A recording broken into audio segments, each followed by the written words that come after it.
We know that Google is tracking us. We agree to it when we set up our phones. So we wanted to figure out what exactly Google is learning about us throughout the day. So here's what we're going to do. We have two identical phones. The only difference between these two phones is this one is in airplane mode. Both of the phones lack a SIM card, and they haven't been set up to access any Wi-Fi networks. So for all intents and purposes, these phones have no connection to a data network. We're going to keep them with us throughout the day. And while I travel around DC, we're going to figure out just what Google is finding out about me. Our first stop, Sim's convenience store, just outside our Fox bureau, for a quick coffee. From there, we took a walk to the Capitol and took a quick walk around the Senate office buildings, and then decided to hop in a car and head around town. Hello. We're going to the Children's Hospital, please. To run our test, we had to do more than walk the block, so we took a tour around our nation's capital. First, due north to the Children's National Medical Center Hospital, then west to St. Albans School and the National Cathedral. Our tour around town was a 14-mile journey that lasted more than an hour. The entire time, the phones had no access to the internet. Oh my goodness. Not a Wi-Fi connection and not any cellular data service. It almost seemed quaint to assume that Google wouldn't even be able to collect data on me. Let's head back to the bureau, my friend. Oh, that church is beautiful. Google's business model is simple. Collect data on its users and then use that data to sell targeted ads. It's a business model called surveillance capitalism. But does that critical data collection work even when your phones aren't connected?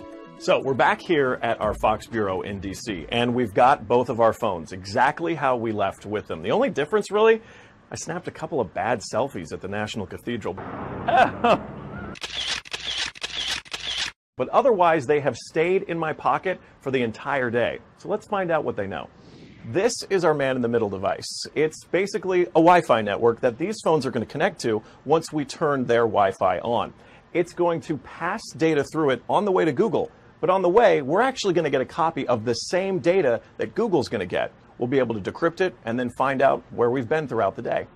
Within minutes, the numbers rolled in. The phone that wasn't on airplane mode registered more than 100 locations, 130 activities, and even 152 barometric readings. As soon as it hooked up to our Wi-Fi, it transmitted 300 kilobytes of data straight to Google. The phone even logged our exact locations, tracking us all around town, the Capitol, the hospital, the school, and the cathedral. Now you may notice what's missing here is the exact route that we took, but it got that data too. It knows when I got out of the car.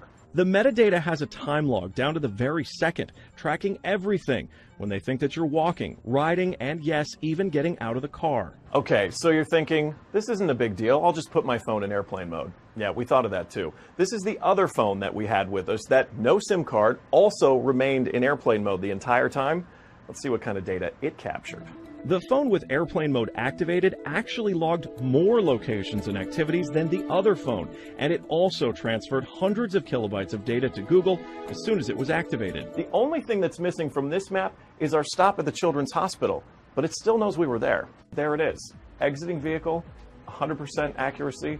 Through complicated user agreements and free software, Google gets users to sign away their privacy for nothing. They're even following you in the places that most people would expect total privacy: government buildings, a children's hospital, a private school, a church.